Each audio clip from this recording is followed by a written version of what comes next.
गावातले लोक, आम्ही कचरा आणतो दर घरी जाऊन, कचरा लोक प्लास्टिक त्याच्यात देते, द्यायला नाही पाहिजे, आणि कचऱ्याचं खत करायला पाहिजे, तुमचं पण चांगलं आहे, पण लोक प्लास्टिक बाजूला देत नाही. आम्ही काय केलं, 2 वर्षांनी त्या बाईला एक पिशवी दिली, कचरा ठेवायला कुंडी दिली, ट्रॅक्टर आमच्या घरोघर जातं, रोज कचरा आणतं, आणि त्या बाईला सांगितलं प्लास्टिक जर बाजूला ठुलं तर तिच्याकडून 15 रुपये किलोनं विकत घेतो आम्ही ते प्लास्टिक, फेकीतच नाही. आता महिला एवढ्या हुशार झाल्या, तिचं तर ठुतीच.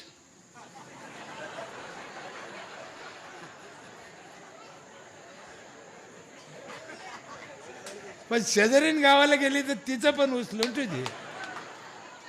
म्हणून मी म्हणतोय रानडुकरं सांभाळणं सोपं नाही.